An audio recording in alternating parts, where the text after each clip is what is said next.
A paz do Senhor, meus queridos e amados irmãos, vamos colocar em pé, fazer uma oração ao Senhor, agradecendo a Deus pela vida de cada servo de Deus, e agradecendo a Senhor pela vida do geral, servo que está entre nós hoje, com alegria de recebê-lo, né?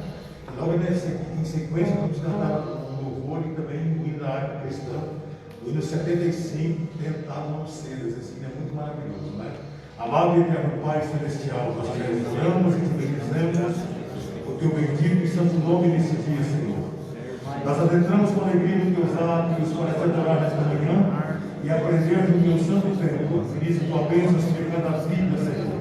Os que estão de caminho para a tua casa, Senhor, guardar, livrar de todo mal, e os que já se encontram aqui, Senhor, derrame a tua bênção sobre cada vida, meu Pai. Oramos-te, Senhor, agradecidos a ti, em o nome de Jesus e para a tua glória. Amém e amém. Esteja sentado,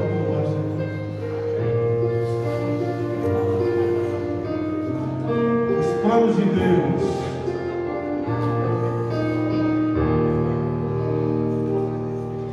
Os planos de Deus são maiores que os meus. Ele vai fazer o melhor por mim. Ele vai além do que eu posso ver. Ele faz o que eu não posso fazer.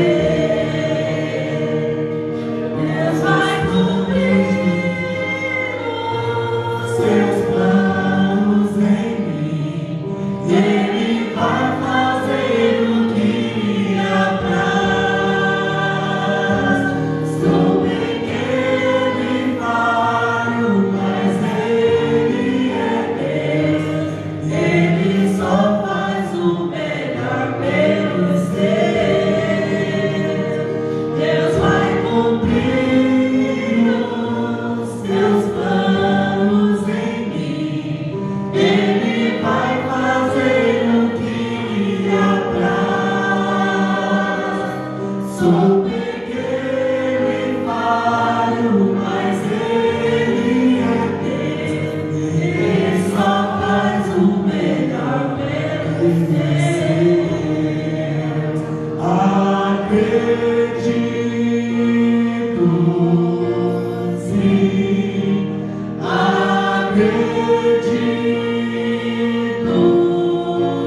sim, acredito, sim, que Deus vai fazer o impossível em meu viver.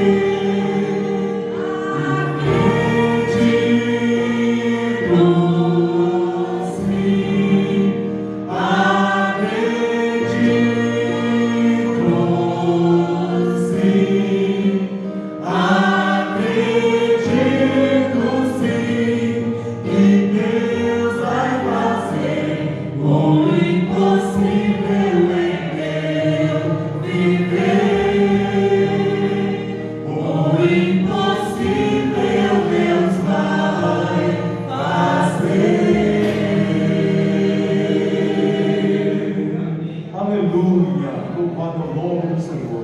Vamos louvar o Senhor com o hino 75, tentado não cedas, ceder a pecar. Glória ao nome do Senhor.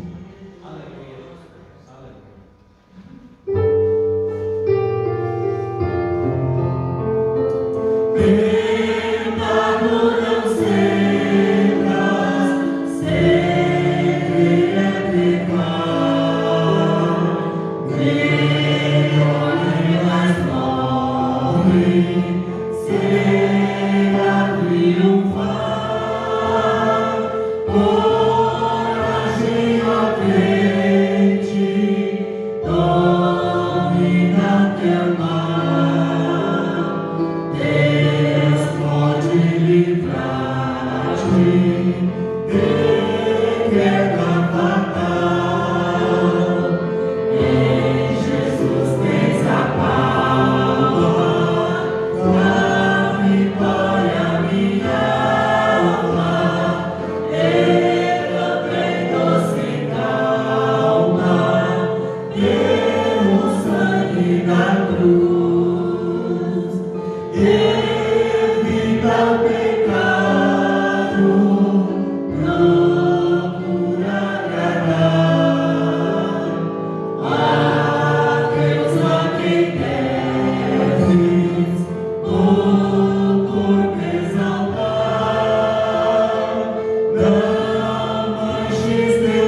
Graças a Deus, né, meus irmãos? Quero agradecer a Deus por essa rica oportunidade, né, por esse dia maravilhoso a qual Deus nos deu. Quero agradecer a Deus por essa vida que a gente estamos aqui, né, adorando o nome dEle. Irmãos, Deus é maravilhoso, Deus é poderoso. Às vezes nós não sabemos o que Deus pode fazer na nossa vida, nós não sabemos, às vezes nós servimos a Deus, como Jó disse, né? Eu ouvia falar do Senhor, mas quando a gente vê o Senhor na vida da gente é diferente. E nós temos um Deus poderoso em tudo, irmão, que Ele faz. Amém?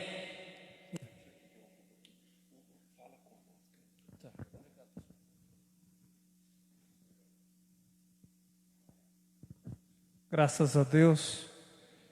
Lição número 6, eu não quero tomar tempo aqui, irmãos, da professora que já está preparada para dar aula. Essa aula é curta e bem rápida, né? Mas eu quero agradecer cada irmão que orou por mim, cada irmã, você que está na sua casa, você que intercedeu por mim ali na UTI. Eu quero de gratidão mesmo, de coração, agradecer, tá? Agradecer ao meu pastor Valdeci, pastor Vilmar, pastor Osias, que sempre estão do meu lado ali, ligando para mim, os demais companheiros, irmão Jair, e todos os obreiros, né, os professores que ligaram para mim, aqueles que estavam dando aquela força positiva, aqueles que fez a videoconferência. Quero agradecer cada irmão mesmo de coração, viu? Que Deus possa recompensar o que Deus fez por mim e por você também, que tirou o seu tempinho para orar por mim. Amém? Lição do número 6.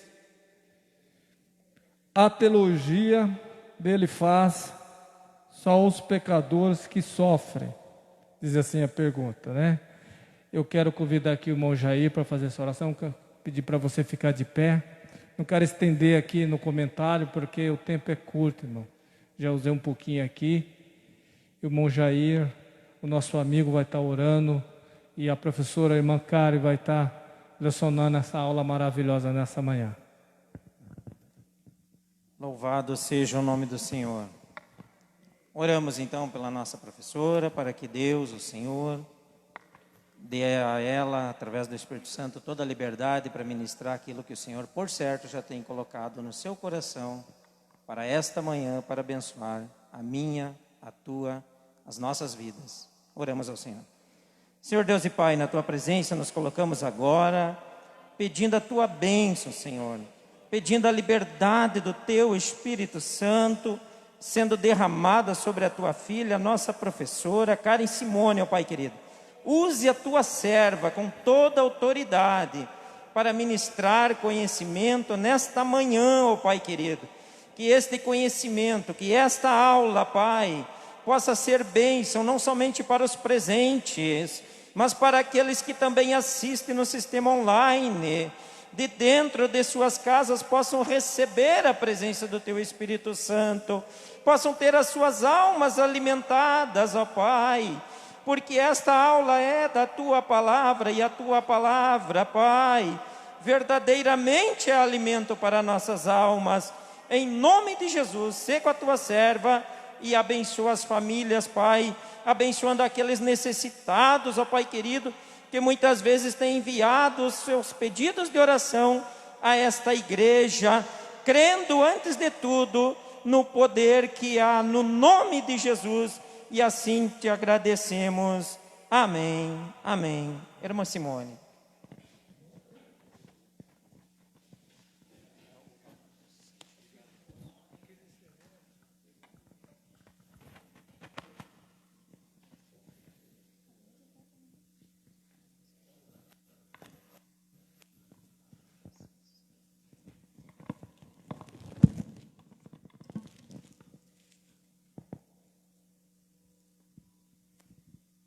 Cumprimento os irmãos com a paz do Senhor.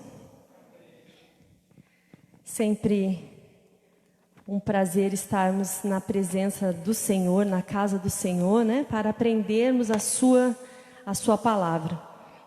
Quero agradecer, irmão Zias, mais uma vez por essa oportunidade. É sempre um desafio, né? E eu sempre falo assim, tenho a plena certeza de que quando o irmão Osias está ali escolhendo os professores, Deus está ali bem do ladinho dele. Porque é incrível, eu não sei com os demais irmãos que dão aula, fala, gente, essa lição tinha que ser para mim mesmo. Ela pode ser difícil, mas era, né, para que eu pudesse, primeiramente, eu pudesse aprender. E é uma oportunidade maravilhosa, porque aí você passa a semana inteira assim, tenso, mas você passa estudando a palavra e você lembra como é importante você voltar-se para a palavra, para o estudo da palavra, né? Porque quanto mais a gente estuda, mais a gente aprende, e se a gente não se cuidar, a gente abre tanta coisa naquilo que a gente está aprendendo, né? E graças a Deus também agradeço, porque daí nós nos sentimos incentivados juntamente com o Coral Levitas, e nós estamos fazendo a leitura da palavra.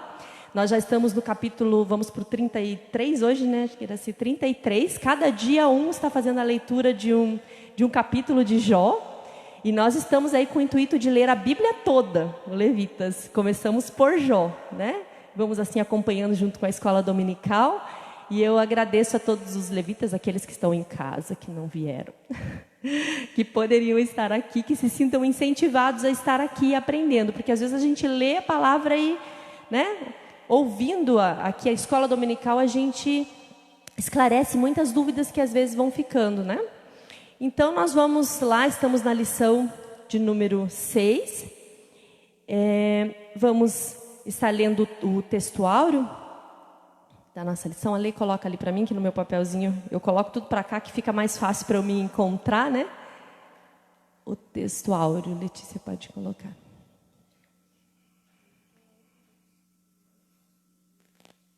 Objetivo geral, mais um, eu acho. Os específicos.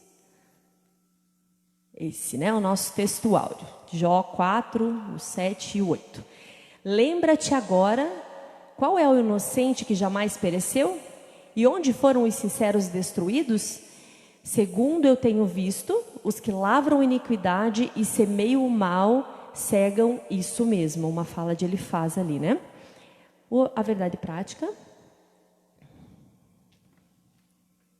Mais um. Isto. Embora transcendente, Deus tem prazer em se relacionar com o homem terreno. Eu não vou comentar só esse pedacinho, porque a gente vai falar mais lá na frente no terceiro tópico a respeito disso, né? Mas nós estamos aí, então, irmãos, nessa, digamos assim, a segunda parte que nós vamos entrar agora do livro de Jó, que a primeira parte ali faz toda, né, aquela primeira narrativa ali de Satanás se apresentando a Deus, né, pedindo permissão para tocar em tudo que Jó tinha, e ali ele vai, toca em todos os seus bens, toca na família. Depois a gente percebeu essa realidade de Satanás, que Satanás é real, que ele existe, né? A gente estudou sobre isso também. Depois vemos Satanás retorna ali, como ele não estava satisfeito, que Jó ainda, né, continuava em infidelidade, ele volta, pede para tocar na carne, e Jó vem ter toda aquela doença na carne, aquele sofrimento. Depois nós vemos a mulher de Jó também, que aparece ali naquele sofrimento, e ali a gente aprende que o trabalhar de Deus era com Jó e não era, naquele momento não era com a mulher dele, né? Então ela ali se desespera. E aí a gente chega no finalzinho ali do capítulo falando sobre os amigos de Jó, que é o que vai passar a estudar agora, né? Que são os 3 amigos de Jó ali, os diálogos entre Jó como protagonista, Satanás como antagonista, e os coadjuvantes dessa história agora, né? Que vai ali do capítulo 4 ao 24 ter esses 3 ciclos de diálogos, então, da qual o Senhor tem lições imensas a nos ensinar, né? Então ali a gente vai ver sobre esses 3 amigos que, conhecendo ali o caso, o que estava se passando com Jó, né? Em Jó 2 e 11, diz que eles saíram, cada um da sua região, e combinaram encontrar-se para mostrar solidariedade a Jó e para consolá-lo.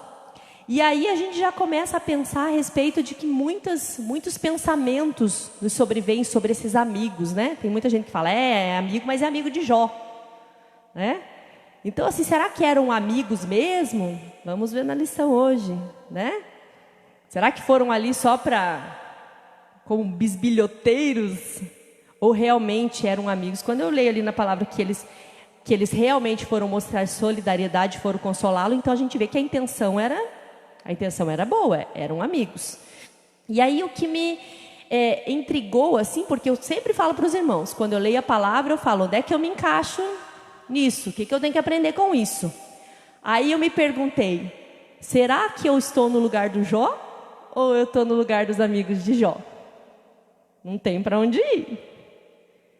Às vezes a gente passa pequenos pedacinhos de Jó, né? Que ninguém passou aqui pelo que Jó passou.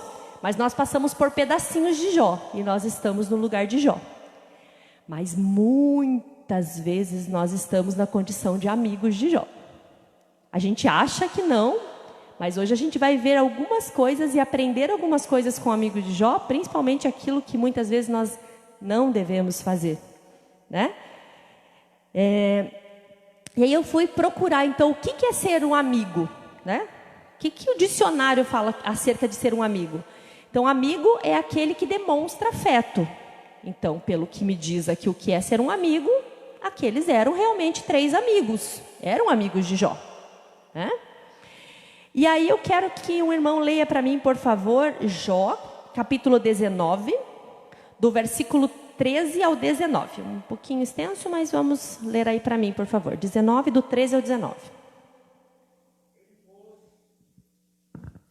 Ele pôs os meus irmãos longe de mim, e os meus conhecidos estão verdadeiramente distantes de mim. Os meus parentes me desapontaram e os meus amigos íntimos se esqueceram de mim. Aqueles que habitam em minha casa e minhas servas me consideram um estranho. Eu sou um estrangeiro à sua vista. Eu chamei o meu servo e ele não me deu resposta. Supliquei-lhe com a minha boca. O meu hálito é estranho para minha esposa.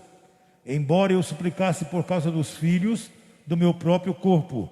Sim, os filhos mais novos me desprezaram. Levantei-me e eles falaram contra mim. Todos os meus amigos íntimos me abominaram. E aqueles aos quais eu amava se voltaram contra mim. Olha que situação que chegou um homem, né? Ninguém queria ficar do lado dele. Nem os amigos, que ele coloca ali, os amigos mais chegados. Pensa, irmão, se ele era uma pessoa tão influente, tão, né, financeiramente abastado, você imagina quantas festas que ele não deu, quantos aniversários de filhos, né? Os casamentos dos filhos.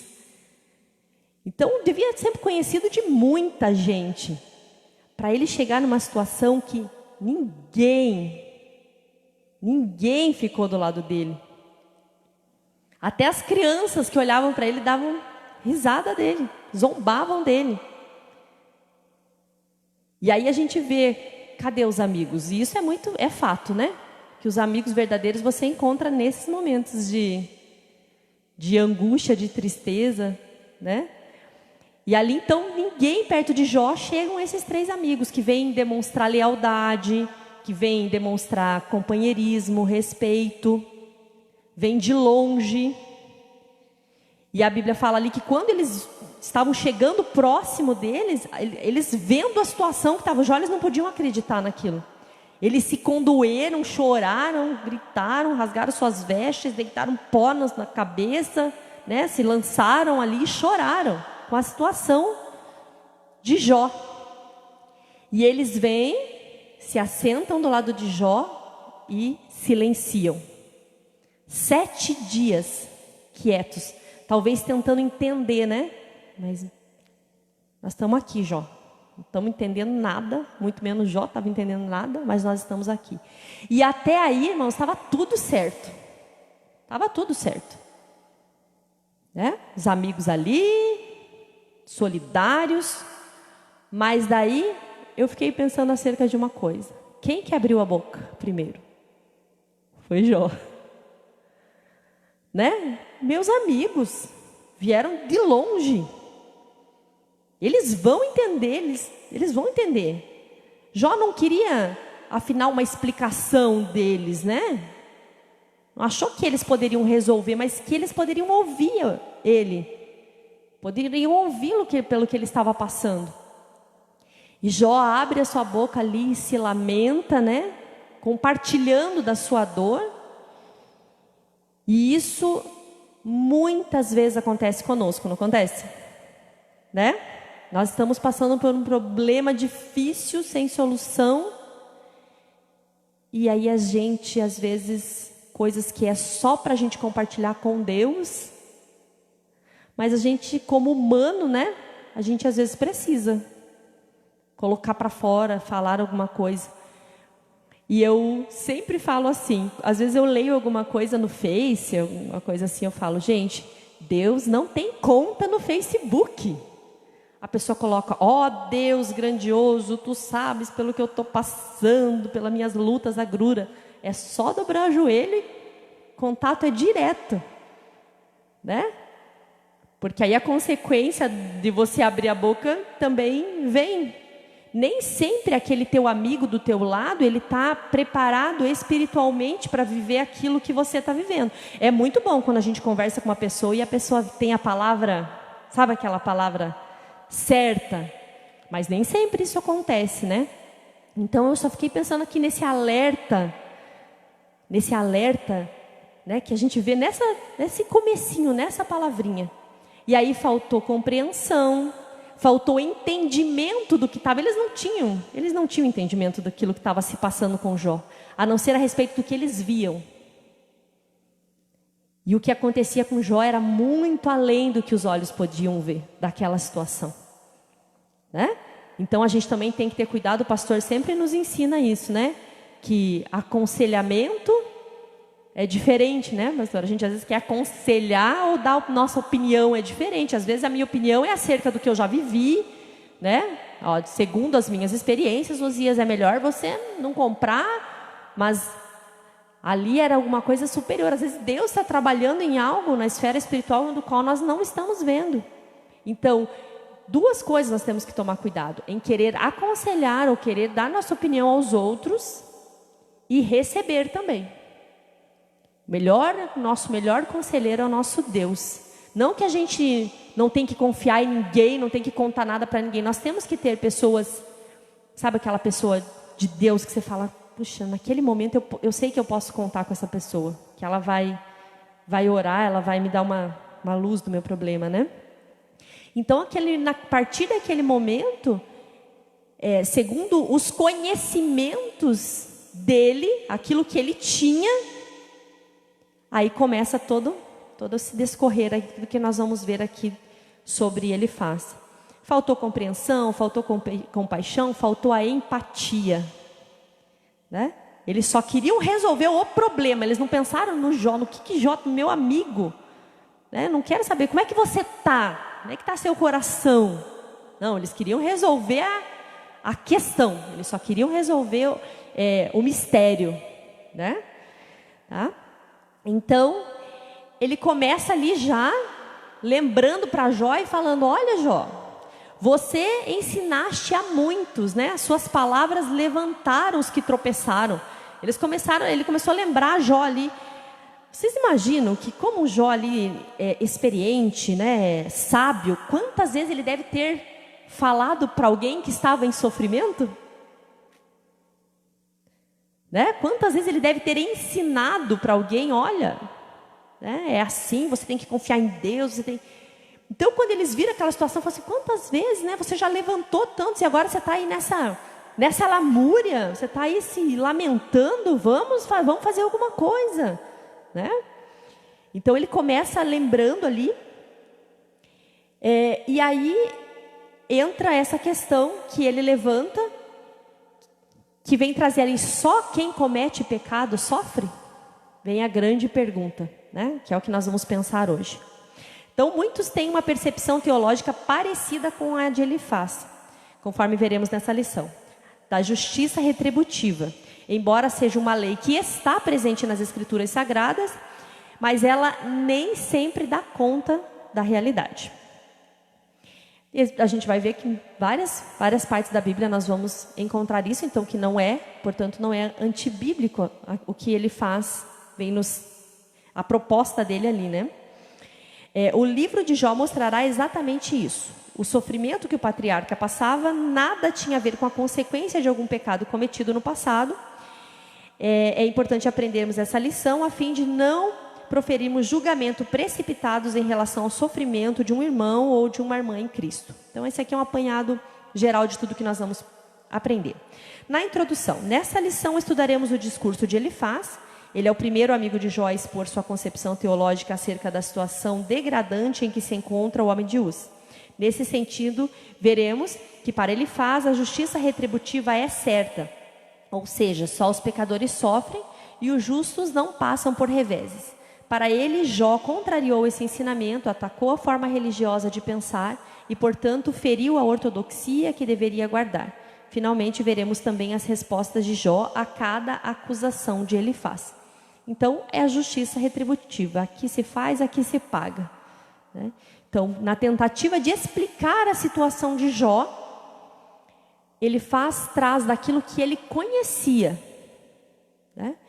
Quantas vezes eu fiquei pensando, nós também agimos ou pensamos tal qual Elifaz, mas Elifaz não tinha isso.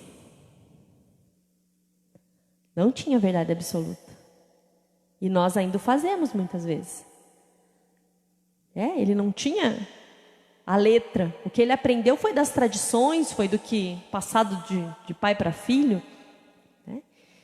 Então, ele traz o que ele tinha de conhecimento.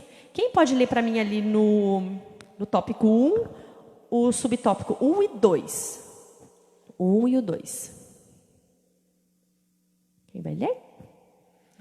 A lei da semeadura e da colheita. Depois de firmar um princípio oriental de cordialidade, Elifaz se dirige a Jó com uma defesa contundente do pensamento teológico tradicional, a justiça retributiva. Ele está firmemente convencido de que a lei de causa e efeito é um princípio da ortodoxia teológica que não pode ser contraditado. Subtópico 2, o homem colhe o que plantou. Essa primeira parte de seu discurso compreende os capítulos 4 e 5, em que defende que o homem colhe o que plantou. Segundo eu tenho visto, os que lavram iniquidade e semeiam o mal cegam isso mesmo. Para Elifaz, nós habitamos em um universo moral que exige consequências de nossas ações. A Bíblia mostra esse princípio. Por exemplo, o salmista confirma que Deus é bom e justo e por isso recompensa os bons e pune os maus, conforme Salmos 1, verso 6. O Novo Testamento também atesta esse princípio, porque os olhos do Senhor estão sobre os justos e o rosto do Senhor é contra os que fazem males. 1 Pedro, capítulo 3, versículo 12. Portanto, Elifaz defende que o pecado sempre produz consequências, mas que somente os pecadores pagam por isso. Assim, segundo Elifaz, se Jó estava sofrendo, era porque havia pecado. Cabia a Jó, então, assumir a responsabilidade moral de seu pecado. Não havia outra opção. Quantos são os que fazem acusações precipitadas quando alguém passa por momentos delicados na vida?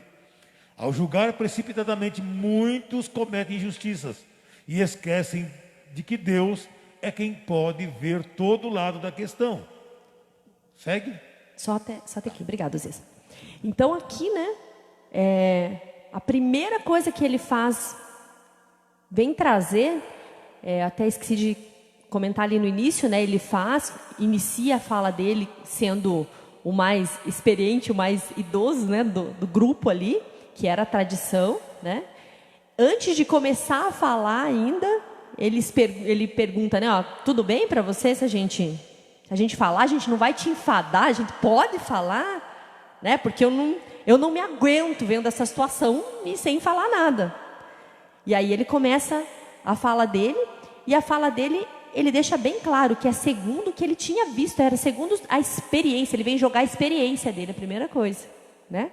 Segundo tudo que eu tenho vivido, ó, Jó, aqui se fez, aqui se paga. Né? E a gente vai ver ali, conforme todas essas referências que a gente viu, e a gente não sabe né, não tem a data certa do que acontecimento de Jó, mas a gente vê coisas anteriores ali. O próprio dilúvio, Sodoma e Gomorra, né, lendo ali sobre Corá, Datã, abre a terra e engole, porque foram contra a justiça de Deus, né, foram contra Moisés e Arão. Então a gente vê que realmente essas coisas acontecem. Se planta o mal, a lei da semeadura acontece. Mas então, se é bíblico, né? Então, se segundo o conhecimento dele, segundo o que até o próprio Jó ensinava, e segundo o que eles tinham visto, acontecia isso? Se plantava o mal, colhia mal, se plantava o bem, colhia mal. Então, por que não se aplicava a Jó? Jó era o diferentinho, era o queridinho de Deus? O que acontecia? Por que não se aplicava a Jó? Né? Então, essa era a grande questão de Elifaz. Então, o que a gente aprende é que a Bíblia fala assim, que os justos eles escolhem, né? Porém, Deus não é um Deus que trabalha com forma. A nossa mente, né, diz que os planos de Deus, nós cantamos aqui, os planos de Deus são infinitamente maiores que os nossos. Deus trabalha na individualidade. O grande erro de Elifaz ali era que ele achava que tudo, né, se aplicava ali e que Jó, ele não podia ser uma regra, uma exceção de regra, né? Então, que ele teria que sofrer as mesmas consequências. Mas Deus trabalha na individualidade. E aí que está o nosso grande erro, né? Muitas vezes querer achar que, principalmente quando acontece comigo. Mas comigo foi assim? Por que não acontece com o outro? A gente tem muito essa questão de pesar a nossa vida, pesar o que acontece com a gente, baseado na vida dos nossos semelhantes, né? Então ali, a Bíblia diz, né, que se plantar, colherá, e eu penso assim, sempre tem aquela questão de que plantar vai da minha escolha. Agora colher, a colheita é certa, né? Então, existe sim, é bíblico esse princípio, porém, ele não se aplica a todo mundo. Só Deus conhece as situações. Às vezes o reino espiritual, né? O reino espiritual às vezes é desconhecido para a gente, o que está acontecendo no reino espiritual.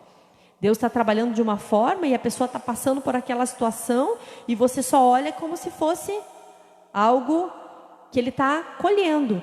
Mas e quando a pessoa não plantou? A pessoa pode passar por um sofrimento e pensar assim, meu Deus, o que eu fiz? Eu não fiz nada. Eu não falei nada.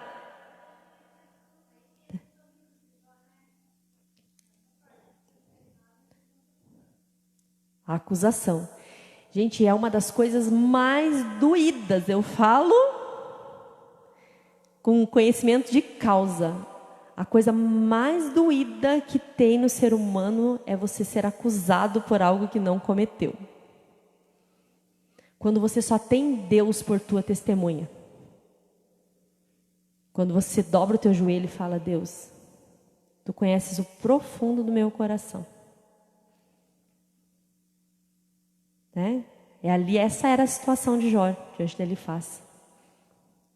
Eu tenho plena certeza que Jó se voltou para dentro dele nesse momento e falou assim, Deus, será, né? Se eu fiz alguma coisa, me traz a memória. Me traz a memória, porque eu, no que eu me lembre, no que eu sei, eu não fiz nada. Então o sofrimento, ele é consequência do pecado que entrou no mundo. O sofrimento vai vir. O sofrimento virá, sobre bons, sobre maus. E nem sempre vai ter uma explicação para esse plano. Haverá coisas que nós vamos saber só na eternidade.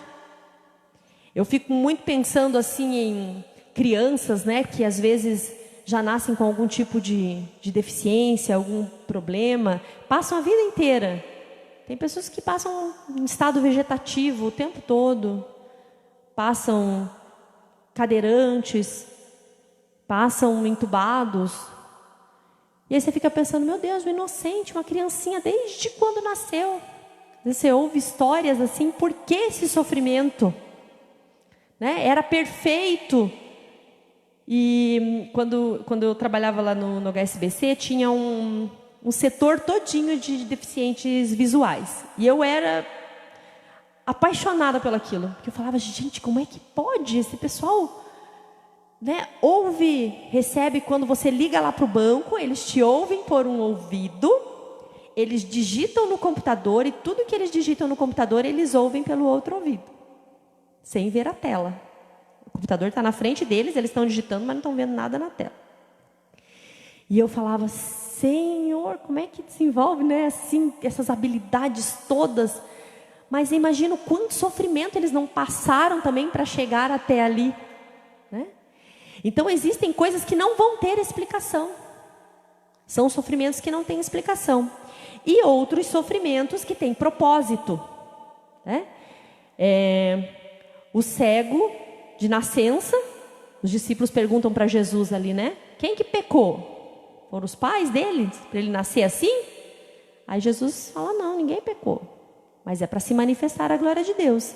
Então existem sofrimentos que sim, que você vai ver que um dia, né, fala, olha, aquele sofrimento daquela pessoa, o que aconteceu com aquela pessoa me transformou, me edificou.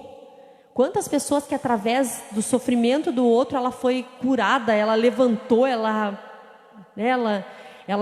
montou ONGs. Quantas pessoas, quantos pais que tiveram filhos, tiveram sérios problemas, chegaram quase a morrer e daquilo ali o pai levantou uma ONG e ajudou milhares de pessoas, né? Então existe o sofrimento, existe a dor, existe o sofrimento sem explicação, com propósito e com propósitos que a gente não vai entender. Que a gente tem que, né? Assim como Jó, ele lamentou, ele conversou com Deus, ele questionou ali, não no sentido de me responda Deus, né? A gente vai aprender isso aqui um pouquinho mais para frente, mas naquele momento a única certeza que Jó tinha é que ele não tinha pecado. Eu não fiz nada, não adianta ele faz. Era a primeira coisa que ele veio falar, bom, vamos lá então, vamos resolver esse assunto. Primeira coisa, o que você fez? Você fez alguma coisa errada, né? Então uma coisa que nós devemos aprender é jamais julgar alguém pelo aquilo que ela está passando. E isso é uma coisa que a gente faz, que é do ser humano, né? A primeira coisa, você vê um acidente, você fala, devia estar correndo, né? Eu sempre falo assim, às vezes passa gente correndo, buzina, quer sair em frente, quer correr, eu fico pensando assim, eita, tá atrasado para ir para o trabalho, vai perder uma entrevista de trabalho, tem alguém passando mal dentro do carro, para não ficar bravo e pensar outra coisa, né? Cada um, a gente não tem conhecimento das coisas e julgamos. E aí eu vejo também que a Bíblia fala, quanto mais lhe é dado, mais lhe é cobrado. Vai, pastor Valdeci, fazer alguma coisa errada, né, pastor Valdeci? Vai, Osias, falar alguma coisa que não coube, ou passar por um sofrimento, ou passar por uma situação. Ué, mas não era ele que orava e as pessoas eram curadas, pastor Valdeci? Como é que o senhor está doente agora? Como é que o senhor está passando por isso? Como é que o senhor pegou coronavírus? Né? Como é que eu peguei coronavírus? Os julgamentos vêm, porque nós tentamos. Irmãos, e isso é uma coisa muito humana, neurológica. O nosso cérebro, ele foi criado para desvendar as coisas, para resolver as coisas, né? Você levanta, você está com fome. O que o nosso cérebro faz? Vai lá e faz café. Eu gosto de café, teu corpo gosta de café. Come pão, come pão. Ele resolveu algo. Né? Ah, eu preciso sair, eu tenho que trabalhar. Pega a chave do carro, pega a carteira. O cérebro resolve problemas. E não é diferente nessa área. Quando você vê um problema com uma pessoa, o seu cérebro vai tentar resolver o problema da pessoa. O que será que aconteceu? Entende que nós somos humanos, nós somos carne. Então, o que nós devemos fazer é só orar pela pessoa. Deus, dá entendimento a essa pessoa, Deus, né? Ajuda essa pessoa, se coloca no lugar da pessoa. E jamais realizar o julgamento e serem, né, não ter essa empatia assim como eles fizeram. Vamos lá. Então, a queixa de Jó. O 3 agora, Osias. Pedacinho do 3. A queixa Em de Jó. sua defesa, Jó se contrapõe à teologia de Elifaz, capítulos 6 e 7. Essa teologia era a base de como se imaginava o universo governado por uma lei moral de causa e efeito. Há uma recompensa para os bons e punição para os maus. Elifaz não estava de todo errado, mas equivocou-se quando pensava que esse pressuposto era o único existente. Tratava de parte da verdade, mas não de toda. Sua teologia não se aplicava no caso de Jó. O patriarca não aceita a tese de Elifaz e por isso sente-se alienado de Deus, de si mesmo e de seus amigos. Isso leva Jó a se queixar de Deus. Ele se queixa pela sua atual situação. É uma queixa fundamentada ainda nos antigos pressupostos teológicos. Ele era justo e não estava em pecado, portanto não merecia sofrer. Em seguida, Jó se queixa a Deus, capítulos 7, do 11 ao 21. Desejando abrir uma porta de diálogo com o Altíssimo.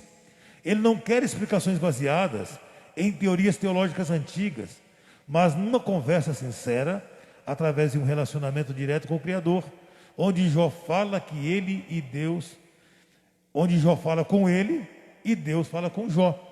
No momento da dor, a melhor coisa a se fazer é se dirigir pessoalmente a Deus. Então ali Jó, primeira coisa, eu tenho certeza que eu não pequei. E ele passa ali a abrir, né, essa porta de diálogo, ele passa a viver algo novo com Deus. Porque ali ele tenta, né, ele havia um processo de maturidade. Ele sabia que tinha algo mais. Ele queria, Deus, fala aí comigo, então, o que está acontecendo, né? Eu não estou baseado ainda, está escrito ali, baseado nos pressupostos. Ah, eu sei que quem planta a maldade, colhe a maldade. Quem colhe o bem, quem planta o bem, colhe o bem. Mas existe algo a mais. Tem que ter algo a mais aí nesse meio. Ele se propõe a aprender, a amadurecer. Logo no início dessa pandemia, eu falei aqui numa primeira pregação a respeito disso. Né? Que às vezes Deus está nos chamando para um tempo, algo a mais. Nós temos que tirar algo a mais desse período. Deus não chama ninguém, não faz nada a ninguém, ninguém passa numa prova só por passar. Lá na escola, quando você faz uma prova, você passa de ano. Você passa por um outro nível. Então o que Jó ali trazia, ele queria viver, eu não estou em pecado, então o que tu queres me ensinar? O que está faltando para mim? Né? Abre meus olhos, abre meu entendimento. Então quando passamos por uma prova, nós temos que se achegar a Deus e não, né? Jó em momento algum se afastou de Deus. Fala, não, então, né? Se é assim, então eu fiz, pequei, sei lá o que eu fiz. Não. Ele se achegou a Deus. Ele se achegou. Vamos ver. Então, tudo isso que ele passou ali era para um crescimento. Então é isso que nós temos que aprender com o Jó, né? Crescimento, maturidade no sofrimento, mesmo que ele não foi ali reclamar de Deus. Ele não reclamou de Deus, não blasfemou, mas para Deus, né? Porque nós temos esse Deus que né? A gente fala assim, não reclamou, não blasfemou, mas dá a impressão também que ele tipo meio que se apartou de Deus. E nós temos esse Deus amoroso que é Pai, né? Que a gente tem que chegar e falar, Deus, não estou entendendo o que está acontecendo. Eu estou sofrendo, não fiz nada, eu tenho certeza que eu não fiz nada. Sabe aquele colinho de pai? Né? Quantas vezes nós precisamos disso? Eu estou querendo aprender, então me ensina, me esclarece assim de forma, né, não explicar o que Deus está fazendo, mas que eu possa dentro de mim ir aprendendo alguma coisa. E Simone, posso dar uma... Sim. Tudo que se pode pensar aqui nessa sua introdução, nesse primeiro tópico, sobre a teologia de Elifaz, e tudo indica que Jó também ele fazia parte desse grupo de pensadores, teólogos, até ele ensinava isso, né? A diferença é como que você vê a dogmática da coisa, dessas tantas teologias que têm surgido aí, que têm trazido confusão, mais confusão no meio do povo de Deus do que certezas, é a intimidade com Deus. Né? Talvez a escola de Elifaz era a mesma de Jó, mas olha a visão que Jó tinha. Jó, então, lá para frente, eu vou dar mais uma participaçãozinha aqui, mas o Jó, ele era um teísta, enquanto Elifaz, ele era um deísta. Ambos tinham uma cosmovisão de Deus, mas de forma diferenciada, diferente. A teologia de Elifaz aqui, ele era dogmático e pronto. Mas a experiência de Jó lhe fez ver além da letra da teologia, da ciência e do conhecimento. A experiência própria com Deus. Né? Então a gente vê hoje as vãs teologias surgindo no Arraial dos Santos, e a gente que é educador tem que tomar cuidado, tem que ter uma visão, porque isso traz confusão mesmo, julgamentos desnecessários, dores que causam na alma dos crentes de forma desnecessária, por teologias que são colocadas, esparramadas à torta e à direito. Mas nem todo mundo tem uma sustentação, uma base teológica, uma base cristã bem fundamentada, está entendendo? Aí a igreja sofre, a igreja como um todo ela sofre. Então é preciso abrir os olhos, ter comunhão com Deus. Essa teologia está vindo de onde? Qual é a origem disso tudo? Eu entendo um pouco de teologia, mas espera lá, essa teologia está meio esquisita, né? Essa aplicação aí, nesse sentido aqui, não faz sentido. Eu acho que isso o Jó tirou de letra, né? O prosseguir em conhecer a Deus, né, Osias? A gente não pode estagnar assim no conhecimento de Deus. E às vezes as pessoas, né, às vezes não estão no mesmo patamar e às vezes ela não compreende ali aquele agir, e às vezes a pessoa também que está acima, ela coloca muito só a letra. Às vezes a pessoa não tem tanto conhecimento teológico e ela tem mais conhecimento de Deus do que aquele que tem o conhecimento da letra. Ela tem mais profundidade, mais intimidade com Deus. É por isso que você vê hoje. Intimidade, né? É por isso que você vê hoje a teologia liberal, os teólogos liberais, teologia progressista, pastores, teólogos progressistas, que esse Deus tem que ser o teu patrão, esse Deus tem que ser o cara que vai te resolver todos os teus problemas, esse Deus tem que ser colocado numa caixinha de ouro.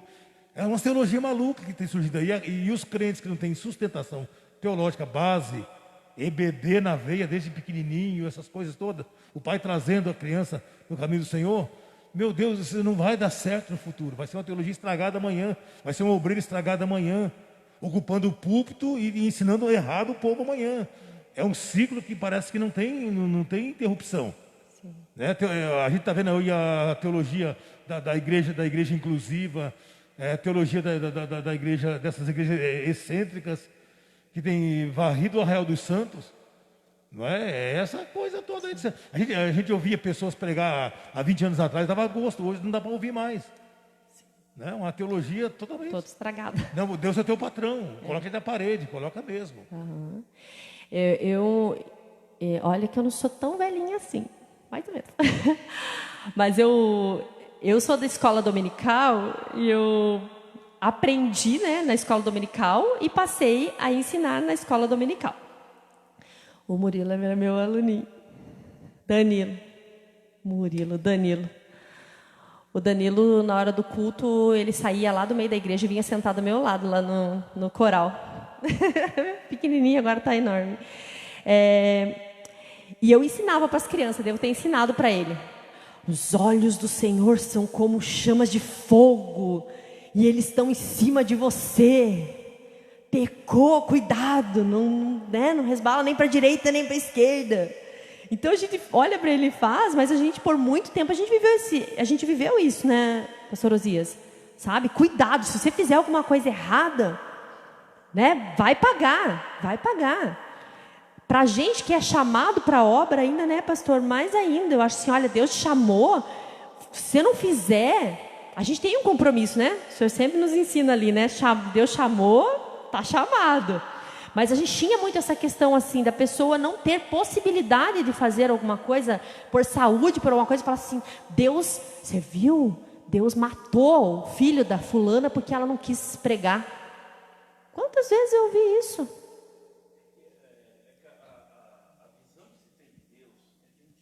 De um tirano.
E tem pessoas, né, pastor, pensando nesse sentido de que altos e baixos, tem pessoas que só viveram no alto e lá no alto se suicidaram.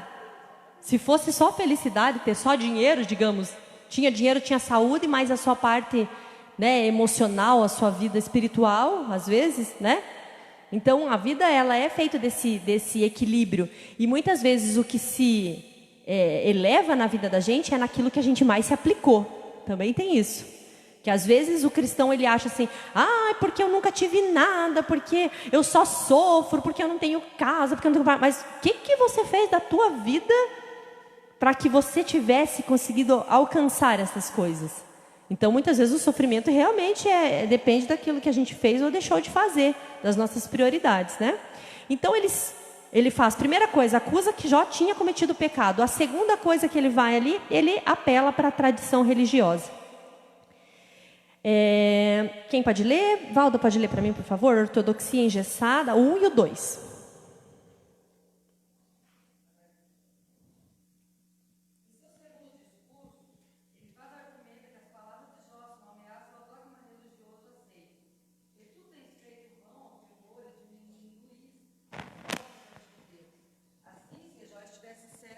A religião tradicional, que sempre ensinou a prosperidade dos bons, o sofrimento dos maus, estaria errada. Nesse aspecto, Jó era uma ameaça àquela forma de pensar. Por isso, ele ataca Jó de uma forma contundente, dizendo que suas palavras não revelam sabedoria, mas são palavras ao vento. Uma ameaça à tradição religiosa. A partir do versículo 7 do capítulo 15, ele apela para a tradição religiosa como forma de validar seu princípio teológico. Que sabes tu que nós não saibamos? Que entendes que não haja em nós? Também há entre nós encanecidos e idosos, muito mais idosos do que o teu pai. Segundo ele ainda que fosse homem sábio, Jó não era mais sábio nem mais antigo do que o dogma que ele estava negando. Então, né, sem explicação terrena, então você não pecou, mas aí o que ele traz? Mas olha só, acontecendo isso com você, você está envergonhando o Evangelho, né? Envergonhando tudo aquilo que nós já pregamos. Quantas vezes, né? Você passa por um problema e alguém chega e fala assim: mas você não é crente? Ah, mas você não orava? Como é que você ficou doente? Como é que, né? Como é que tem gente doente na tua família? Você não é aquela pessoa que ora e... Você vai envergonhar o Evangelho, né? Então, mas tem coisas que acontecem na esfera material, mas que o agir está acontecendo na esfera espiritual. E às vezes a gente quer explicar com a Bíblia, né? Não, porque na Bíblia está escrito... E é onde também se levantam muitos dogmas, muitas religiões, muita confusão. Hoje tem igreja para tudo quanto é jeito, né? Cada um pega uma parte da Bíblia e, baseado nisso, eu prego, a minha igreja vai ser assim. Pode falar, Silvana.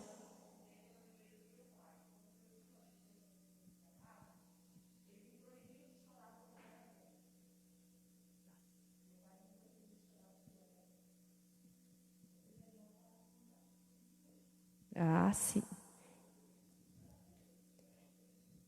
E quantas situações, né, gente, a gente passa assim, de você falar, a gente fica temendo a Deus pelo que está acontecendo, mas você ter aquele temor e falar assim: meu Deus, será que eu estou indo contra a palavra? Será que eu vou envergonhar a tua palavra? Porque tem muita gente que não pensa assim, né? Ele age segundo o seu entendimento, mas tem muitas coisas e muito sofrimento que você passa, que você fala: meu Deus, mas a tua palavra... Quantas vezes a gente não falou assim? Mas na tua palavra está escrito, né? Na tua palavra está escrito tudo quanto pedires, eu queria tanto. Por que Deus não me deu? Aí entra esses evangelhos, né, pastor? Não, porque na palavra está escrito. Então, eles esqueciam que o Evangelho é essa progressão, essa revelação de Deus a cada instante, a cada um, né? Mas é Deus quem dá. Deus não vai revelar nada novo para o Osias que vai contra a sua própria palavra. Osias fala: não, eu recebi algo de Deus, né? Eu não quero mais viver esse Evangelho aqui, porque eu tenho que expandir a Bíblia, né? Como aquele pastor lá falou, né? Então eu tenho que tirar uns versículos, botar outros, porque Deus me deu uma revelação nova, né? Então eles começaram ali a falar assim: mas será que Deus deu alguma coisa diferente para você, Jó? Será que Deus revelou alguma coisa diferente? Você sabe alguma coisa que eu não sei? Eu, como quase com a idade do seu pai, eu mais velho, será que você sabe alguma coisa que eu não sei? Né? E aí a gente tem que tomar esse cuidado dessas novas ideias, dessas novas revelações do Evangelho, que muitas vezes vem trazer confusão. E se vai contra a palavra, irmãos, foge de lá. Porque Deus não se contradiz. Deus é santo, Ele vela pela sua palavra, Ele não mente. Então Deus tem multiformas, Deus trabalha de várias maneiras, mas jamais contra a sua própria palavra. E muitas vezes a gente também, vamos pensar nos dois lados, a gente também julga usando a palavra também. Então a gente tem várias pessoas, olha, cuidado, não toca no ungido de Deus, porque sem conhecimento, sem contexto, daí não sabe nem se a pessoa é ungido de Deus mesmo. Então a gente tem sim a palavra como nossa base de estrutura, mas a gente precisa principalmente ter discernimento da palavra, sabendo que Deus não se atém ao nosso conhecimento da palavra.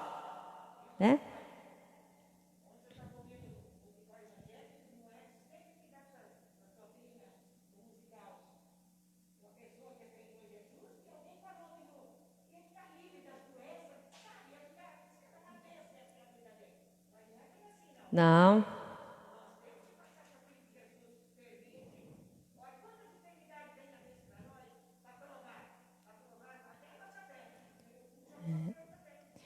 No mundo tereis aflição, No mundo tereis aflição, mas tem de bom ânimo. Vive as coisas do mundo, mas com Deus, vivendo experiência, vivendo amadurecimento.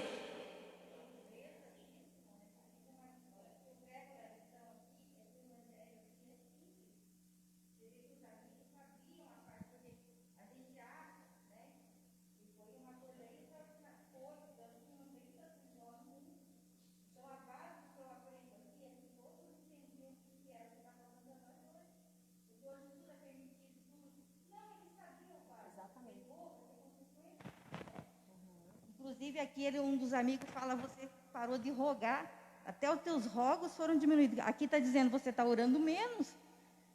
E eles não estavam errados. O que eles não conseguiram captar é que Deus estava trabalhando de uma maneira extraordinária na vida de Jó. Mas o normal é isso aqui. Esse evangelho deles aqui não está errado, é o que devia estar no nosso meio hoje. Entender, você vê que eles falam claramente o que é o pecado, o que tem que fazer, o justo como que é, o ímpio como que é. E hoje nós não temos essa visão, mas é tudo misturado. Então eu vejo assim que nós estamos preocupando muito como que Jó sofreu, mas o caso de Jó foi algo extraordinário. Na maioria das vezes, o cristão é assim, é essa vida.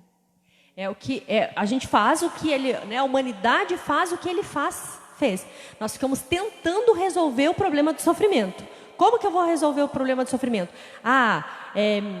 Falando que Deus tem que fazer tudo, colocando Deus na parede, Então a gente vai tentando resolver, e essas formas das pessoas resolverem, essa aí era engessada, mas era uma coisa, era um evangelho correto, E os muitos veios disso que veio trazer. É isso.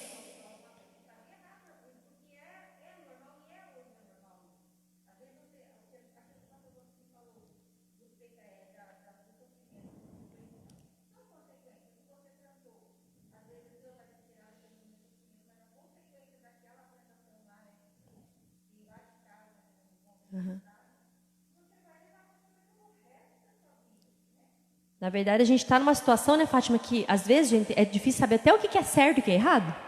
Você não fica, às vezes, pensando? Eles tinham certeza, Às vezes você fica pensando, meu Deus do céu. E eu sempre digo assim, mesmo em questões doutrinárias, aquilo que a gente aprendeu, que a gente viveu um tempo inteiro dentro da igreja, e se você faz alguma coisa que você precisa ficar se justificando, então não faça, porque para você é pecado. Sabe, irmãos, quando você faz alguma coisa, tá normal, agora tá todo mundo fazendo, Vamos fazer também.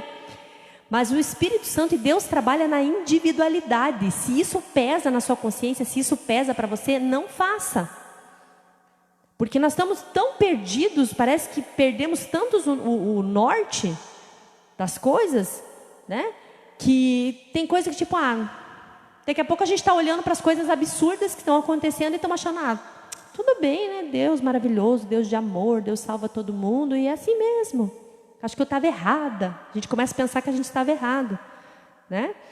Então, naquele momento ali, Jó, outra certeza que Jó tinha, né? Então, Jó não pecou. Então, ele apela para Deus nesse momento. Não era mais nada humano. Ninguém podia resolver esse problema para ele, né? Então, ele não blasfema contra Deus, mas ele sabe que aquilo ali que ele sempre pregou, que ele também ensinou, deveria ser justo para colher o que era justo, era correto. Mas volto a dizer que ele ansiava por algo novo do Senhor, né? Aprender algo novo do Senhor.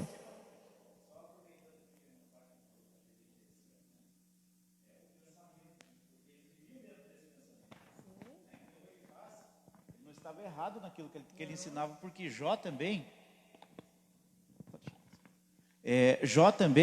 ele também estava dentro desse pensamento, né?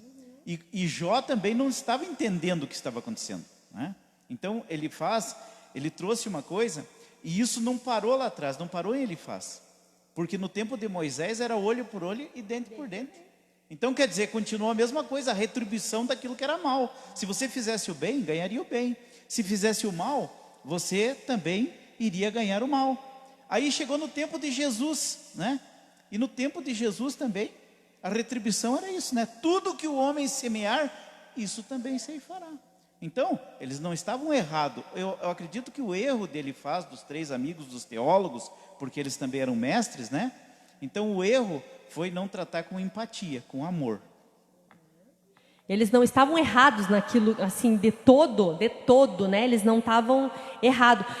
É que aquilo que eles estavam falando não se aplicava a Jó. Não, o que eles estavam falando era correto, mas não se aplicava a Jó, né? E isso sem conhecimento de causa, né? Então, às vezes, irmãos, nós olhamos para a Bíblia, olhamos para os dogmas, olhamos para as doutrinas, né? E falamos, não está errado, está aqui, mas isso não se aplica nesse caso do que esse irmão está vivendo. Por isso que não cabe a nós julgar. O problema é o julgamento, é falta de empatia e julgamento. Não cabe a nós julgar nada, irmão. Não julgueis, né? Fala lá, não julgueis para não ser julgado. Porque a gente não tem conhecimento. E aquilo que o nosso olho... Se até o que o nosso olho vê nos engana... Quantas coisas no Face, no Instagram que a gente olha e fala, nossa, são montagens perfeitas e é tudo mentira. Ou fala, até o que os nossos olhos veem, imagine naquilo que é espiritual. Nós estamos muito aquém de saber o que está acontecendo, né? Aí então, ele não viu solução para aquilo, né? Você pecou? Não pecou. Mas você está envergonhando os dogmas, né? Está envergonhando a tradição falando dessa forma. Meio que parecia assim que eles falavam assim, vai, fala que você pecou, pede perdão aí, pelo menos vai ficar tudo certo, né? A igreja não vai esvaziar, porque não vai envergonhar, né? Todo mundo vai continuar crendo nas tradições. Mas daí o pensamento deles continuaria condicionado, né? Não mudariam também Graças a Deus aprendizado? Jó confrontou mesmo, né? Isso é preciso confrontar hoje. Isso. Ainda mais quando existe tradição enraizada, tradição que não faz sentido. Não aceitar também, né? Parece perdurar umas coisas e que, me permita uma palavra, uma idiotia às vezes no nosso meio. Tem que ter alguém de coragem, porque senão o povo continua condicionado. Importante lembrar que a atitude de Jó, ela só começou a tomar aquela atitude a partir do momento que ele começou a ser julgado. Antes não. Quem complicou a vida de Jó foram os amigos dele. Lembra Por quê? Porque antes, até a mulher dele, ele respondeu, eu saí nu do ventre da minha mãe, nu tu voltaria até. Até aí, Jó estava entendendo de que o que ele estava passando não era uma consequência do pecado. Quando os amigos entraram com o julgamento, é que Jó aí começou a questionar a fidelidade de Deus. Isso. Mas quem complicou Jó foi os amigos. Então tem amigos que é melhor você não pedir conselho. Sim. Não vai fazer. E aí, quando nós falamos na lição ali sobre Satanás, que uma das armas de Satanás é a dúvida, né? Que ele traz a dúvida. Então eles poderiam ali naquele momento estar sendo até uma arma ali de Satanás, para fazer com que Jó realmente duvidasse de tudo aquilo, né? Vocês imaginam que eles estavam colocando em jogo ali toda uma vida, não era só o momento, porque toda a vida Jó também creu nisso. Então eles estavam colocando em dúvida também aquilo que Jó creu a vida toda. Falou assim, o que adianta? Você foi crente a vida inteira e agora está te acontecendo isso. Então essa é a arma de Satanás. Colocar tudo aquilo que você viveu com Deus em jogo. E aí então vem a terceira parte, que é, então, tá, vamos tentar explicar mais, vamos tentar entender. Então, o que pode estar acontecendo? Que os pecadores, você está diante de um Deus infinito. E que Deus não se importa com quimeras humanas. Em seu terceiro discurso, ele faz apelo para a transcendência divina ao atacar Jó. Ele fala, Deus, então tá assim, tudo bem. Mas Deus está acima dessa lei, das leis humanas, né? Deus criou a humanidade, e isso é até hoje, né, pastor Osias? Deus fez, e tem muita gente que fala, eu não preciso de igreja, eu não preciso de Deus. Deus criou o mundo, criou as leis da natureza, a água do mar vai ali e volta, a lua vem, depois o sol vem, aquece a terra, depois ilumina a terra. Essas são as leis naturais. E se acha que Deus vai ficar aqui? Vai ficar se importando com essas coisinhas banais? Com isso que está acontecendo? Deus foi. Deus fez a parte dele e foi. Ele está acima, ele está além disso tudo, né? Então eles vêm trazer isso, sobre a transcendência divina. Grosso modo, a transcendência diz respeito ao conjunto de atributos ao Criador, que ressalta sua superioridade em relação à criatura. Significa que Deus está acima da criação e não é limitado por ela. Realça, portanto, a infinitude divina em contraste com a finitude humana. Para Elifaz, o sofrimento de Jó era um atestado de que ele havia pecado e por isso Deus havia abandonado. Ele era grande e não poderia se envolver em quimeras humanas, principalmente nas do pecador Jó. A teologia de Elifaz destaca um Deus transcendente, porém distante, que não se importa muito com o que acontece aqui na terra, indiferente às coisas que criou. Não adiantava Jó chorar ou reclamar, ele precisava se arrepender. Então, quando Jó se dirige a Deus, né, começa a reclamar ali, falar diretamente com Deus, fala, Deus, confessa o teu pecado de uma vez. Deus não está se importando. Se você confessar, a lei natural das coisas vai voltar, você vai ficar bem de novo, né? E quantas pessoas, gente, acham que Deus está tão distante, né? Está tão longe que não se importa mais consigo, com seus problemas. Eu ouvi um pastor falando a respeito de que é como se Deus criasse um grande barco, né, da humanidade, colocasse todo mundo ali dentro e apontasse, o final é lá, vai. O barco navegasse e ele não se importasse com o que estava acontecendo lá dentro. Mas ele se importa sim. Ele se importa com cada um de nós que estamos aqui nesta manhã, com os nossos problemas, com os nossos dilemas, com o nosso sofrimento, né? E Deus, mais do que nunca, se ele soubesse, né, como Deus se importava com Jó e estava ali presente com Jó. Então, o segundo ponto, que é Deus caminha com os homens. Nessa parte da poesia, Jó expõe seus argumentos de forma mais clara. Ele demonstra que nunca negou a transcendência de Deus, como ele quer dar a entender. Ele reconhece que Deus é excelso, que pode fazer o que intenta. Mas se ele está contra alguém, quem então desviará? O que sua alma quiser, isso fará. Todavia, esse é apenas um lado da história. Jó está consciente que Deus, embora grande, também caminha com os homens. Então a gente vê aqui dois aspectos, né? A transcendência, esse Deus que transcende todas as coisas. E aí entra o deísmo, que os deístas afirmam que Deus criou o universo com tudo que está nele e está deixando que tudo siga seu curso natural sem qualquer intervenção em sua parte, né? Os deístas acreditando assim, que Deus era o pensamento deles, né? Deus criou e se apartou de nós, né? Mas nós cremos, quantos creem assim, Deus está aqui, aleluia. aleluia, tão certo como o ar que eu respiro, tão certo como a manhã que se levanta, tão certo como eu te falo e podes me ouvir. Você crê que Deus está aqui? Que Ele se importa com você, com tudo que se passa na sua vida. E aí só em contrapartida aí, tem a imanência, né? Poderá alguém esconder-se sem que eu o veja? Né? De Jeremias, pergunta ao Senhor. Não, sou eu aquele que enche os céus e a terra. Ele está aqui, a sua glória está aqui, Ele está aqui dentro de mim, está dentro de você, né? Deus está aqui. E só tomando cuidado aí, com o panteísmo daí, né? Deus está aqui em mim, está em todos os lugares, mas não é todas as coisas, né?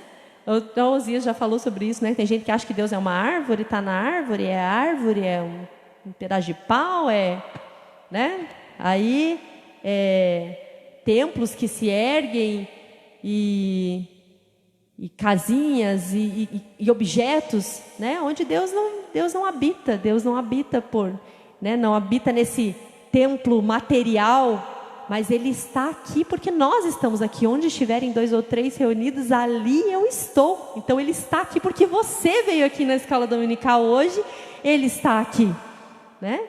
Então essa questão para Jó também era, não é isso. Então em nenhum dos aspectos que ele faz apontou para Jó, embora Jó tivesse também esse conhecimento e tivesse a sua fundamentação nisso também, mas Jó sabia que Deus estava fazendo algo, embora só lá no final que ele falou, né? Antes eu te conhecia só de ouvir falar, mas agora eu te conheço, né? Eu te conheço de contigo andar. Então que nós possamos, irmãos, né? Não nos colocar como ele faz, não julgar o nosso semelhante em seu momento de dor, ter empatia com as pessoas que sofrem, mesmo se pecaram, irmãos. Quantas vezes eu digo assim, às vezes a pessoa está se afundando no mar e a gente quer que a pessoa levante o braço e puxe a nossa mão, mas somos nós que temos que estender a mão e puxar quem está se afogando, né? Então às vezes a pessoa está no sofrimento, por mais, né, que tenha pecado, mas o nosso papel quanto cristãos é ter empatia, compreensão e amor, né? Sobre todas as coisas a Bíblia nos ensina, senão nada tem valor. Que nós tenhamos amor e que jamais venhamos a julgar, porque nós não sabemos o que acontece no plano espiritual. É a pessoa e Deus. Que nós possamos apenas clamar um pelos outros, nas nossas fraquezas, nas nossas dores, né? É difícil, assim, sabe, você vê alguém passando por aquele sofrimento e não sentir nada. Se você não sente nada, irmãos, com o sofrimento das pessoas, peça a misericórdia de Deus.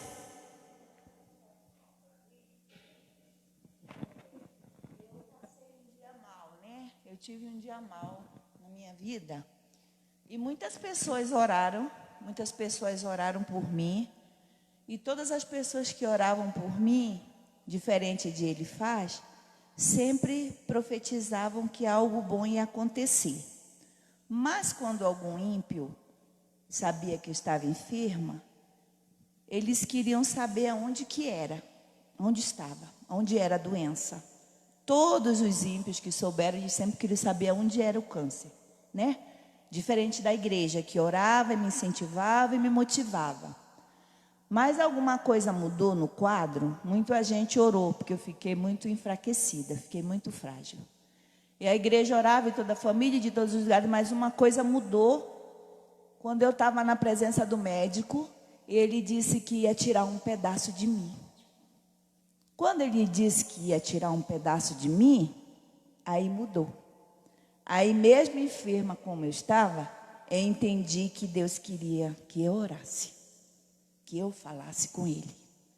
Era o meu momento, eu mesma falar com Deus, porque eu não queria que tirasse um órgão. Eu fui a Deus em oração e me chorei para Ele. E disse: Senhor, o médico disse que vão inibir, com a rádio e a quimioterapia. O terceiro passo vai ser a retirada do órgão, né? Que, para surpresa dele, no último exame, quando saiu o laudo, ele disse que eu não tinha nada, apenas uma cicatriz. Então, eu orei.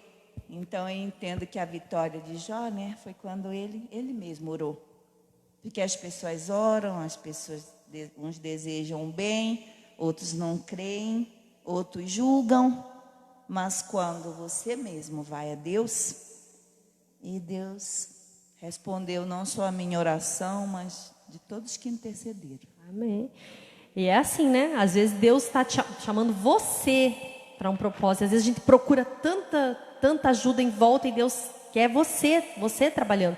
Às vezes Deus usa um amigo, usa um pastor, mas às vezes é você e Deus.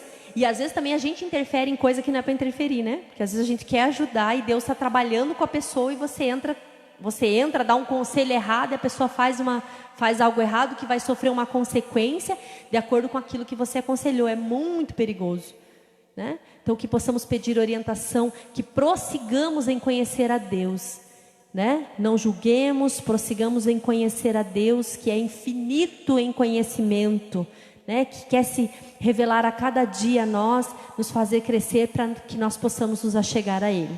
Amém, irmãos? Deus abençoe. Obrigada. Guarda o contato com teu Salvador, e a nuvem do mal não te cobrirá. Pela senda alegre tu caminharás, indo em contato com teu Salvador. Amém? É em contato com o Salvador, né, Hélio? Depois de tanto julgamento, tanta teologia confusa. Simone, Deus te abençoe. Mais uma vez, Deus te abençoou nesta manhã. E que nem eu disse nas aulas passadas, não dá nem para começar a pensar de novo, porque essa teologia de Elifaz, ela é tremenda, né? E semana que vem vai ser a teologia de Bildade. Então vai ser o pastor Vilmar. Nós vamos ter aula normal aqui, irmãos, porque nós estávamos pensando em puxar para quarta-feira.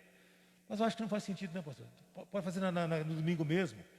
Os irmãos que vão votar, porque o problema é que vai ter um horário aí que é para os idosos, né?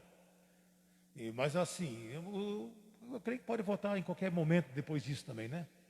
Então os irmãos estejam aqui até as 10h30, depois saem daqui, vai votar e dá tempo de fazer um almoço tranquilamente. Então o pastor Vilmar está ministrando a teologia de Bildade. Então vocês estão recebendo aí uma folha, já receberam todo mundo? Vai lá, gaúcho. Por quê, irmãos? Presta atenção aqui, nós estamos recebendo aí, mas presta atenção aqui. Como a irmã Simone colocou aqui, você veja que o bloco de discursos entre Jó e os amigos estão multifacetados no livro, não estão na sequência, né? Tem o discurso do primeiro bloco de discurso, os três falam. E nessa folha que estão recebendo aqui, é uma forma didática de você abrir essa folha aqui em cima da tua mesa lá, abrir o livro de Jó e estudar só os discursos do Elifaz. Tá no capítulo 4, no capítulo 15 e no 22. Eu vou lutar para conseguir a do Bildade também para domingo que vem. Nós irmãos estudarem de forma mais didática. Está na sequência aqui, olha. Então você estuda o discurso de Bildade, de Zofar, misturados, não confunde a tua mente. Estuda só a teologia do Elifaz dentro desse cronograma aqui. Tá bom? Estão recebendo aí? Eu tenho certeza que vai ser uma bênção na sua vida e na minha também. Eu quero convidar a irmã Simone e a irmã Juscelene. Você pode andar, Juscelene? eu ia perguntar se podia correr, né? Não, correr eu não posso. Entregar aqui para a irmã Rita, mais uma vez. Os homens estão perdendo feio aí. Eu queria entregar aqui uma caixa de ferramenta para um homem, mas os homens estão devagar, demais da conta. Aí, ó. Vamos dar uma biblioteca. Esse aqui eu escolhi a dedo. Entrega para a irmã Rita, campeã da semana da resposta do questionário. Entrega lá, Simone. Irmã Juscelene, entrega para a irmã Iraci. Ó, esse aqui para você não ficar ressentido. É aquele que a irmã a Rita recebeu sobre provérbios, tá? Obrigado, Deus abençoe vocês. Eu estou vesgo para entregar aqui, um presente para os homens, mas os homens estão devagar demais Pelo amor de Deus, gente, vão responder o questionário. Tá lá no grupo de vocês lá, responda o questionário da lição para nós. E não vai ficar só em livro, claro, é o que está chegando na minha mão, estou distribuindo, mas se chegar grampo de cabelo, chegar chiquinha, qualquer coisa assim, vai entregar para as irmãs. Para os homens não vou entregar não, porque não fica esquisito. Vai entregar para as irmãs aí, vai ser uma benção, tá bom? Participem aí da lição, responda o questionário, porque Deus vai te abençoar. Irmãos, um aviso da nossa mocidade. Tomara que eu não tenha perdido aqui o papel. Ah, meu pai. Sério. Mas é assim, olha. Vai ter uma venda de frango domingo que vem. Depois da escola dominical. Mas ali está mais ou menos, deixa eu ver se está dentro daquilo que o Juninho me passou. Tá. O valor é R$35. Depois do término da escola dominical. Você pode entrar em contato com a Letícia, o Caio. E quem mais? Amanda. A Letícia, o Caio e a Amanda. Você pode fazer a reserva com eles. Um frango recheado com aipim. Vai vir forte o mistério domingo que vem. Aipim e bacon. Olha só, vai ser um frango daqueles poderoso mesmo, tá? Vai dar para comer e passar o domingo inteiro abençoado aí. Então, os irmãos encomendam esses frangos aí para o domingo que vem com a mocidade. A liderança da mocidade, o irmão Juninho, os demais irmãos estão aí solicitando ajuda, porque estão aí arrumando verbas para o departamento. Nós temos certeza que vai ser uma bênção, tá bom, meus amados irmãos? Pastor Valdeci, acho que tem todos os avisos aqui.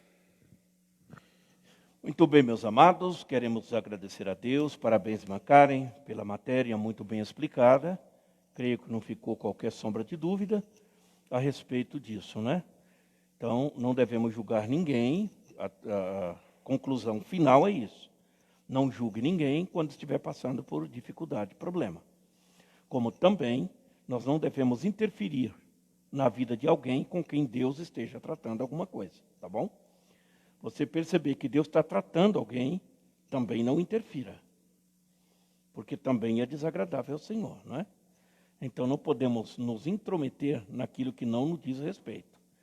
Então o erro dos amigos de Jó foi tentar fazer um julgamento e sem o conhecimento de causa, né? Poderia ter chegado com orientações. Até porque Jó não havia confessado pecado nenhum.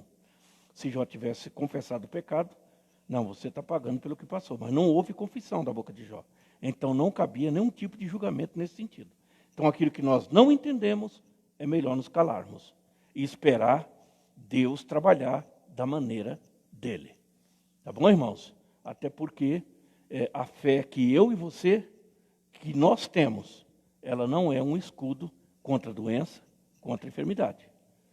Ela vai, sim, te dar saúde quando você clamar. Mas isso não significa que você está imune a isso. Você pode ser atingido, né? Tem crente que pensa, não, eu tenho a minha fé, não vou ficar mais doente. Isso é conversa furada, não vai nessa não, porque isso exige cuidado, é problema natural, né? Então eu tenho que cuidar com a alimentação, porque senão... tá? Aí não adianta dizer assim, doutor, eu estou pagando o preço. Às vezes, a minha obesidade é uma consequência da minha irresponsabilidade, né? Então, quando na verdade eu deveria ter cuidado, eu deveria cuidar um pouco mais da minha saúde, né? Cuidar com a alimentação e etc, né? Aí toda noite vai comer 1 quilo de picanha, né? E aí eu não quero engordar, aí não quer ficar com o colesterol lá em cima. Aí depois vem os problemas, vou colher. Não, é Deus que está punindo ele. Não, eu estou colhendo o preço, a consequência dos meus próprios atos. Então não cabe um julgamento divino, não é? Agora, evidentemente, de que existem situações que também é uma consequência do pecado, né? Mas o problema das doenças, das enfermidades, do que nós passamos, é uma consequência natural, meus irmãos, né? Nós temos visto aqui, ó, o cara pegou Covid. Não, irmão, é porque ele não era santo. A conversa para boi dormir. É só ter os cuidados necessários, né? O que nós temos que ter é cuidado. Ficou doente, nós vamos orar, Deus vai curar. Mas isso não significa que você não ficará doente de novo, porque não é vacina, tá? Não é vacina. O fato de eu crer na Bíblia, crer que Jesus cura, não significa que eu vou ter uma imunidade contra doenças, né? Eu vou ser curado quando eu clamar. Diz Davi, clamou este pobre, o Senhor ouviu e livrou das suas angústias. Não significa que não passará por outro tipo de angústia. Pode vir outro tipo de problema. Não é uma imunidade.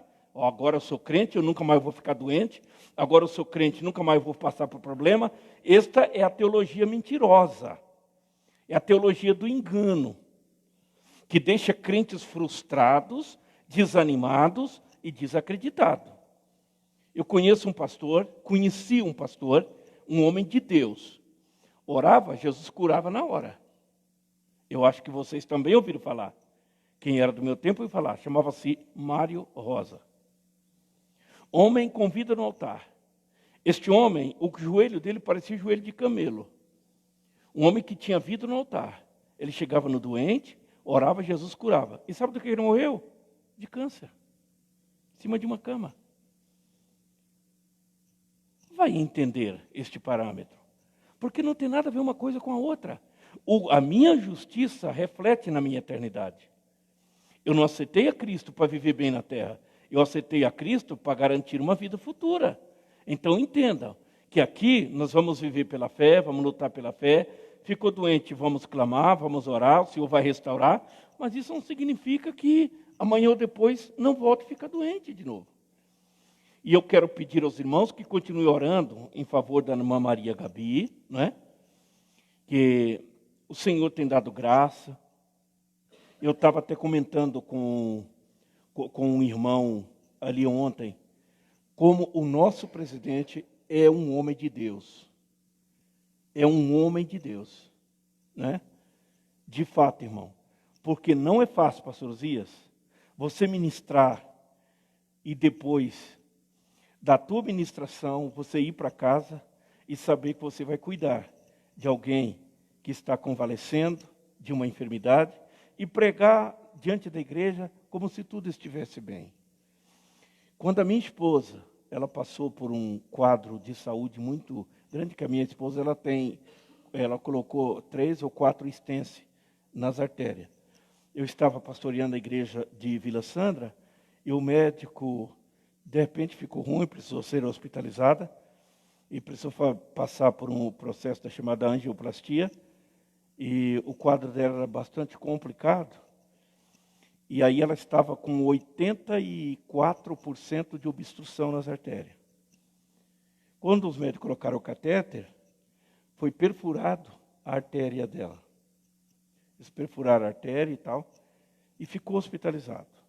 Eu me lembro que o médico chamou eu, meus filhos, e falou o seguinte: olha, vocês têm que continuar unidos. Eu falei, que conversa boba, né? E a minha esposa dentro da UTI e tal. E o pastor Wagner, nosso presidente, ele foi lá na UTI para orar por ela. E ela lá na UTI, bem mal mesmo. Ele orou e repreendeu aquela enfermidade. No outro dia, minha esposa saiu da UTI e 2 dias depois estava em casa. Um homem de Deus. Aí eu perguntaria, tem imunidade contra... Não, querido irmão. Um homem que tem vida no altar. Porque, olha, nós devemos dar muita graças a Deus pelo homem que Deus colocou no campo de Curitiba. Pastor Wagner é um homem de muita oração, viu? Se você for na sede, não diria agora, nesse momento que ele está cuidando da esposa bastante, mas você chegava lá às 7 horas da manhã, ele já estava com os joelhos dobrados, pastor Zias. Eu falo porque eu estava lá constantemente. Ele já estava ali orando por cada um dos irmãos, pelos obreiros, pelo campo eclesiástico, pelo ministério. É um homem com vida no altar. E tem imunidade contra os problemas? Não, não tem. Porque volta e meia, ele é decepcionado com o companheiro de ministério. Ele passa por decepção com um companheiro que de repente, pastor, estou abrindo outra igreja, estou indo embora, estou saindo, estou fazendo isso. Então, não existe imunidade contra as frustrações. O que nós temos é que está firmado na nossa fé. Passou por problema, a primeira coisa que você vai fazer, avaliar a tua própria vida. Tá? Deus, estou passando por isso, mas já vi minha vida está no altar. Eu tenho feito isso, isso e isso. Eu não tenho cometido esse tipo de pecado diante do Senhor. Aí chega o camarada, tu está em pecado, vai te converter, rapaz. Já fiz uma análise da minha vida e eu já vi que está no altar. O Senhor está comigo e eu sei que Ele sabe o que vai fazer. Eu já passei por situações dessa natureza, irmão. Eu já contei isso aqui para vocês. De uma batalha espiritual tão grande que o diabo veio na minha sala, apareceu dentro do meu quarto, conversei com ele de madrugada, e eu vou dizer uma coisa para vocês, hein? Ele não tem pé redondo. Ia ter dificuldade para calçar sapato. O sujeito é falante, é bom de papo, é bom de conversa. O que eu estou falando para vocês aqui é literal, não foi visão. Eu tinha terminado de orar. Era uma guerra, uma batalha tão grande. E quando eu vou dormir, meus filhos ainda eram adolescentes, eu vou dormir e encontro aquele sujeito dentro da minha casa, de pé, de terno preto, chapéu na cabeça, braços cruzados, um bigode largo no rosto, um sorriso largo, olhou para mim e falou o seguinte: Deus te abandonou, rapaz. E eu numa batalha espiritual, que eu não sabia o que fazer. Minhas pernas tremeram, minhas forças saíram, e o Espírito Santo falou comigo naquele momento: estou contigo, não tema, estou contigo. E eu calado, eu era dirigente de igreja, aí ele repetiu: veja o que você está fazendo para ele. Ele não está dando a mínima pelo que você está fazendo. Por que você não abandona o que você está fazendo agora? Para com tudo isso. O Espírito Santo falou: estou contigo. Eu me levantei e falei: Satanás, eu sei quem é você. Queridos irmãos, aqui com estas palavras, de madrugada, era 3 horas da manhã, eu dissera essas palavras: eu posso virar pó e cinza. Deus vai juntar a poeira na palma da sua mão e vai dizer: este é o meu servo. Lembro-me que eu usei essas palavras. Eu não consigo entender o que ele está fazendo, mas eu sei que ele sabe o que está fazendo. E dissera a ele: e eu digo a você, saia da minha casa e nunca mais coloca os teus pés aqui dentro. Ele desapareceu. Não dormi mais aquela madrugada, não fui trabalhar no outro dia, eu fui para o cenáculo, na sede, subi as escadarias, eu fiquei 3 horas ajoelhado, eu só dizia: Deus, eu te amo, Deus, eu te amo, eu não entendo o que o Senhor está fazendo, mas eu te amo, Deus, eu te amo. Depois de 3 horas, eu ouvi a voz de Deus como a voz de um trovão, só estava eu ajoelhado. Queridos, não tem preço isso e não tem o que te faz parar, depois que você tem uma experiência direta com teu Deus. O Senhor falou assim: olha, meu servo, eu também te amo. Você acha que acabou a minha batalha ali? Não, mas eu saí dali que parece que meu corpo flutuava.